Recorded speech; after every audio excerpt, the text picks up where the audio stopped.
أعوذ بالله من الشيطان الرجيم بسم الله الرحمن الرحيم الحمد لله رب العالمين له نعمة وله الفضل وله الثناء الحسن صلوات الله البر الرحيم والملائكة المقربين على سيدنا محمد وعلى آله وأصحابه الطيبين الطاهرين ومن تبعهم بإحسان إلى يوم الدين أما بعد يقول النبي صلى الله عليه وسلم حق المسلم على المسلم ست إذا لقيته فسلم عليه وإذا دعاك فاجبه وإذا استنصحك فانصح له وإذا عطس فحمد الله فشمته وإذا مرض فعده وإذا مات فاتبعه صدق رسول الله صلى الله عليه وسلم. Hamdi dhe të gjitha falënderimet I takojnë Allahu subhanahu wa ta'ala, krijuesit të gjithësisë, salavatet dhe selamet e përzemërta, qofshin mbi Muhammedin sallallahu alaihi wasallam, mbi familjen e tij, shokët e tij dhe të gjithë ata që ndjekin në rrugën e tij deri në ditën e gjykimit. Të nderuar vëllezër besimtar, pejgamberi sallallahu alaihi wasallam thotë në një hadith, haqqul muslimi ala al muslim sit. E drejta e muslimonit ndaj muslimonit është 6, apo janë 6 të drejta të muslimonit ndaj muslimonit. E para thot idha laqitahu fasallim alayh, kur ta takosh përshëndete, pra me përshëndetjen islame. Wa idha da'aka fajibhu, nëse të fton përgjigj ftesës së tij. Wa idha stansahaka fansah lah, nëse kërkon këshill, ndonjë këshill prej teje, këshilloje. Wa idha atasa fahamida Allah fashammithu, e nëse të shtit dhe falendron Allahun, atëra lutu për të dhe thuj yerhamukallah. Wa idha marida fa'udhu, e nëse sëmurët vizitoje. Wa idha mata fattabi'hu, e nëse vdes përcjellë gjenazën e tij, pra deri tek varreza.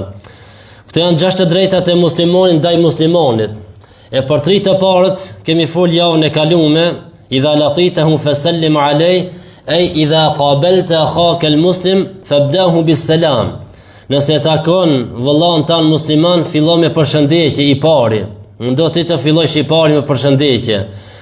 Lima fihi min almahabbati wa nashr alaman wa tuma'nina, sepse përshëndetja islame mbjell dashuri, siguri dhe qetësi ndërmjet njerëzve. Dhe kjo është pra domethënia e përshëndetjes, së fjalës selamu aleikum, paqja Allah që mbi ti, wa rahmetullahi, mëshira Allah që mbi ti, wa barakatuhu, dhe të mirat e Allahut. Pra gjitha këto, kjo përshëndetje është edhe lutje. Pra kur e shef dikën e takon dhe ju drejtohesh me këtë selam, me këtë përshëndetje, pra jetu lut për të. Pejgamberi sallallahu alaihi wasallam ka thonë, ja ayuhan nas afshu salam, o ju njerëz, përhapni selamin. Wa at'imu at-ta'am, dhe ushqeni të tjerët. Wasilu l'arham, dhe mbani lidhët farefisnore. Wasallu bil lejli wan nasu niyam, dhe faluni natën kur njerëzit flenë. Tadkhulun al jannata bisalam, do të hinë në xhennet me paqë. Apo hadithi tjetër I pejgamberit sallallahu alaihi wasallam, la tadkhulu al janna hatta tu'minu, nuk keni për të hyrë në xhennet derisa të besoni. Wala tu'minu hatta tahabbu, dhe nuk keni për të besuar besim të plot derisa të duheni mes veti. Wala adullukum ala shay'in idha fa'altumuhu tahabbtum, atë tregoj për diçka, nëse ju atë veproni do të qështohet dashuria mes veti. Thot afshu salama bainakum, përhapni, shpërndani selamin mes juve.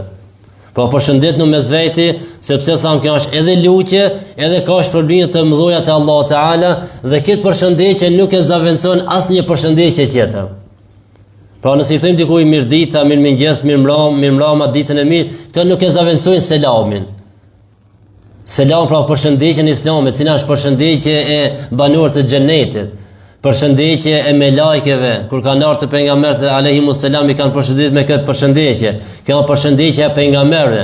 Pra domethënia e saj është e madhe. Selamu aleikum, paqja Allah që mbi ti. Pra ndihu I sigurt o musliman. Wa rahmetullahi, mëshira Allah që mbi teje. Wa barakatuhu, të mirët e Allah që është mbi teje.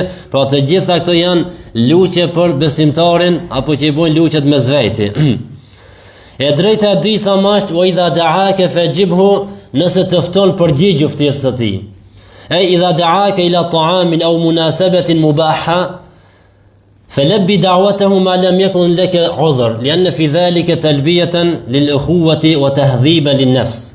Thot nëse të fton në ushqim, apo në ndonjë të bim, apo në ndonjë ngjarje të lejuar, për shembull në darsëm, apo ndonjë gëzim familjar, pranoj ftesën nëse nuk ke ndonjë arsye të vlefshme për të mos shkuar. Pra nëse të fton në diçka, përgjigjo thirrjes së tij, sepse kjo është për të mirën tënde dhe është e drejta e muslimonit ndaj muslimonit, nëse nuk ka ndonjë arsye të vlefshme për mos më shku.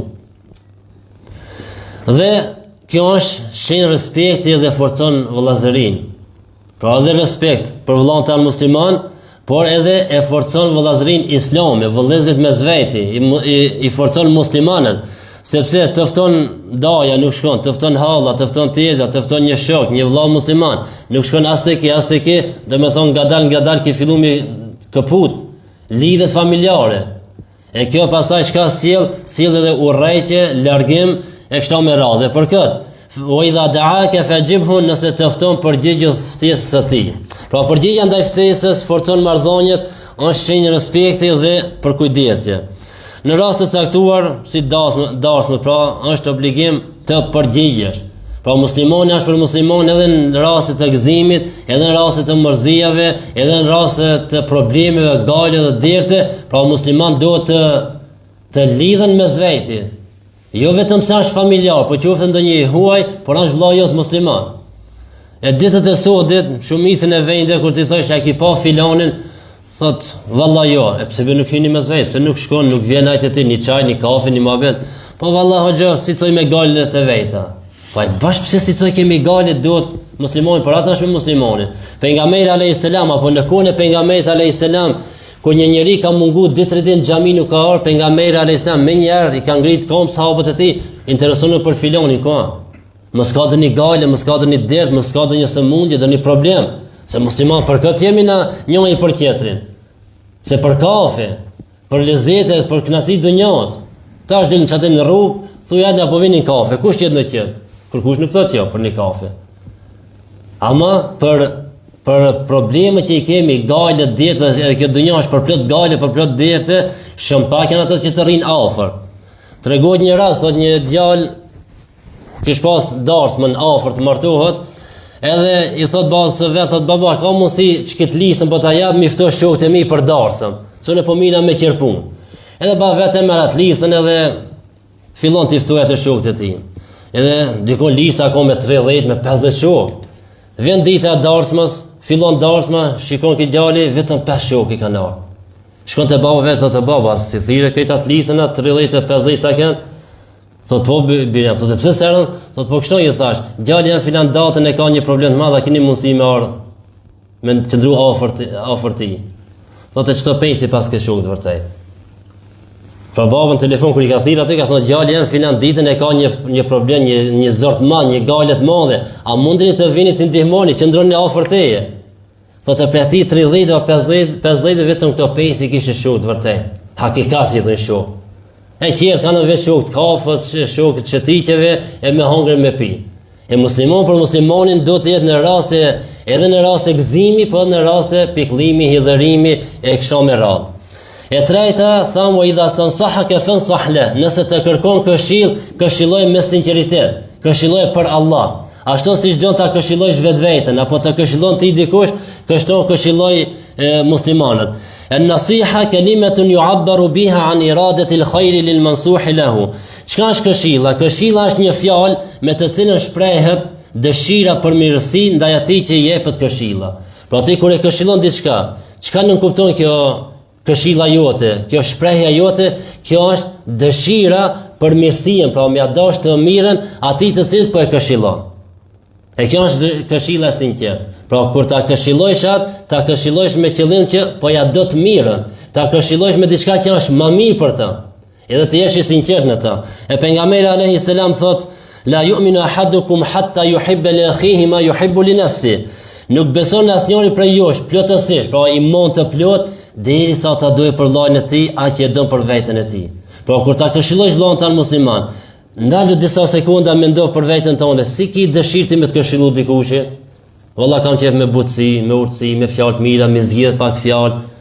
Atëherë ti këshilloj me të njëjtën vëllon tan musliman. Me butësi, me urtësi, jo njëherë ta bësh rrezik 10 minuta, 15 ta bësh to për tokë mo. Por kur hiç ta bësh, fund më thon valla për të mirën tonë pa, ha? Këshill. Po sa është këshilla ja? E dietarët kanë nu disa rregulla të këshillës, se si mu këshillu me zveti. Nuk është ki pas mundësi sot tan para ditën me këshillu, e ki prit momentin tash në xhumo, ku të mushë xhamia shumë ta këshilloj vëllon te musliman. Sepse këshilluar para gjysore, para një ore, para dite. E pritet këtë momentin tash para 100 vjet, 200 vjet, 300 vjet ta këshilloj. Pra kërkohet këshilla më e mirë është kur bëhet në vetmi. Pse edhe kështu nuk e ngushton atë tjetrin, po edhe është më mirë. Ne bën veten tonë, ti si ke qef më të këshillu. Valla unë kam qef më të këshillu, më ka për dorë, më shtia që në biro, më thon, çka e bën nuk është mirë, duhet të bësh kështu me radhë. A ke gjë çashtë po? E po bën të njëjtën me vëllon tan musliman. إذا طلب منك النصيحة فكن أمينا صادقا لا تخدعه ولا تجامل على حساب الحق. Nëse të kërkon mendim apo udhëzim apo një këshill një vëllai musliman, je i ndershëm dhe i sinqert gjatë këshillës. Bëj sinqert gjatë këshillës. Mos e mashtro dhe mos bëj dredhia në dëm të së vërtetës. Dikush në emër të vërtetës bën dredhia edhe shkon i bën dëm atij personit. Kishë në mund të islom po të këshilloj. Duhesh me qenë i sinqert gjatë këshillës, mos ta mashtrosh, bëhu besnik gjatë këshillës, që edhe ti të shpërblihesh, po ti bësh dobi atij qezrit. E pejgamberi alayhi salam thot, "Ad-dinu an-nasiha", feja është këshill. Këshilla është emanet. Se pejgamberi alayhi salam ka thonë, "Ad-dinu an-nasiha", feja është këshill. Pra këshilla ndaj njëri tjetrit mes vetën si musliman është amanet. E amaneti si duhet të veprojna me amanetin? Amanetin me çun vetën e duhur. Po edhe këshillën ta çush vetën e duhur, të këshillosh vëllai musliman me çka? Me sinqeritet. Mashtrimi në të është tradhti. Pra nëse bën mashtrim, bën dredhia gjatë këshillës, kjo llogaritet tradhti.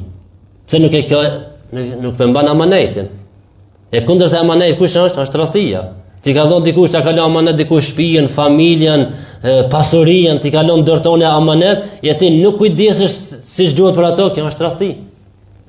Po edhe këshilla duhet është amanet, e kundërta e asajna, pra nëse e tradhton apo e mashtron gjatë këshillës, kjo llogarit tradhti.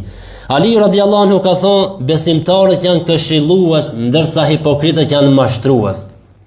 Besimtari këshillon me këshill të sinqert, ndërsa hipokritët, munafikët çka janë mashtrues. Ato kënse po mundohen me të këshillu, po qëllimi tënë është me të mashtru. Qëllimi tënë është me të fut më shumë në probleme, në galën, në derte. Nuk ta do të mirën ai. Ai më ta dash mirë kish dash pikë spari vetës ti, nuk u bën kemi hipokrit, munafik. E Imam Aliu po thot, besimtarët janë këshillues, ndërsa munafikët, hipokritët janë mashtrues. Edhe gjatë këshillës duhet të kemi parasysh disa pika, disa çështje kur ta këshillojmë njëri tjetrin. E para sinqeriteti ndaj Allahut. Pra të jesh i sinqert. Ta bësh këshillën vetëm për Allah, se ja don të mirën vëllai tan musliman. Se kështu na ka porositur pejgamberi alayhis salam, kështu na ka porositur Allah Teala. Pra të bësh i sinqert gjatë këshillës. Pse i sinqert? Se ky vëllai jot i shkrejt musliman. Desa ka ardhur ti ka kalu me 10 me qindra tjerë njerëz, apo? Ama ti të ka zgjedh. Ja ka marrë menja se ti mund me zgjedh këtë çështje, ja ka marrë menja se ti mund ta këshillosh, ja ka marrë menja se ti mund ta largosh ta heqësh nga ky problem që e ka. Domethënë ka kalu me 10 me qindra njerëz, ka ardhur ti, e tash ti bëj sinqert për Allahun. Mos e tradhto. Nëse mund me këshillu, këshilloje. Nëse nuk din me këshillu, atëherë drejtoj te dikush tjetër që mund ta këshilloje. E bëj sinqert, mos u bën mashtrues apo tradhtar ndaj këtij amanetit. Butësia dhe gradualiteti gjatë këshillës, të jemi të butë. Edhe ngadal, gradualisht ta këshillojmë njeriu. Jo më bën një hoxhum të madh edhe ta trenojnë akret. Por me butësi, zgjedhë momentin, zgjedhë kohën, zgjedhë metodën si me fol me ta, si ta këshillosh për Allahun Teala, ndonjë ajet, ndonjë hadith, ndonjë thonjë dietarëve, nëse kena eksperiencë gjatë jetës tënde, tregoj diçka. Ama jo, veç me thonë, Allah Teala është hajrën. Nëse kjo mirë, Allah Teala është hajrën, ama tash njëri ka ardhur me kërkuar ndaj këshill, ndaj mendim. Prej teje, nëse mundesh me këshilloj, nëse jo, drejtoj bilet dikon, por me butësi. Ti ambulon turpin, cilësit e këqija dhe gjëra që i din dhe një për atë që e këshillon. Nëse vjen dikush në këshill me kërku prej teje, edhe ta kallzon problem, për shembull, ka ndonjë problem me gruajen, me fëmijët, me prindit, me dikan, tash mos merr tash dhona ti me shtin krenin tonë edhe sonte ku dal në kafe, kam çka foli, kam më besonte. Ja si gjani, sot ka valla ka filon shtë, ani disa bon kështu aty si modest ai si të buthot, valla sot ka filon që aty në lipin i këshill prej meje, i kishte çikit problem ku të nikë tiranit problem. Po ai njeriu ka orë si në besë ti. Ka orë me ta tregu një sekret jetës vet. Tash ti mos ja zbulo ato të meta, ato probleme që i ka na për kafe, na për mezhlis, na për vend të ndryshme. Se kjo është tradhti. Pra mundoj të ambulosh cilësitë e këshia që i ka ai person, turpin apo problemin që i ka ndodhur e mos ja zbulo ato të meta që i ka. Disa dietar kanë thonë besimtari ambulon të meta të vëllat të tij, ndërsa i prishuri i zbulon dhe i publikon ato. Besimtari ti mbulon të metat. Ai i prishuri, fasi, kjo është njëri i prishur, ai çka bën? Ai veç mos si kallëzoj diçka se nuk e zë minutë. Me njerë ti publikon ato të këshijat. E kush e mbulon të këshijat? Besimtari. E kush i zbulon të mejtët e tjetrit? I zbulon njerëzit e prishur. Gjatë këshillës ti vlerësojnë njerëzit të ajape hakun ashtu siç e meritojnë, duhet të jetë i qetë dhe i mëshirshëm me të moshuar dhe të rinj. Pra me Allah hakin asaj këshillet. Dhe të jetë i mëshirshëm, nëse ka plak, me ditë si me fol me atë plakin si me këshillu, nëse është i ri, me ditë si me këshillu atë rion. Pra si çoj që hape hakin e vet. Mos i përdor njëjtët metoda si me plakin, si me trion, si me një fëmijë apo me një gruaje, mundoh nëse je njëri i mençur dhe i urt, mundohu njerëz me Allah hakin, si thojnë me fol me metodën ai që ta merr mendja ti se me këtë metodë mund me funksionu kjo këshilla ime. Dhe ta gjen kohën e përshtatshme, të gjen fjalët më të mira, të jetë i buzëqeshur gjatë këshillës. Tash mos u bante hase e zona ngushtë e pas ka një gale, e tash ti mu më rol, aty pse të ka ndodhur kjo problem, pse e bën këtë. Kur kush s'ka art, ai ti me xhiku, ai ka art ti me këshillu. Tash mos se ulti me xhikuat, pse ki bën po marrë për ti be po. Jo be tash këshilloj, sa ai ka art mankut e ti, se e ka një problem apo i ka bën një punë të keqe diçka, këshilloj ti si me dal për atë problem.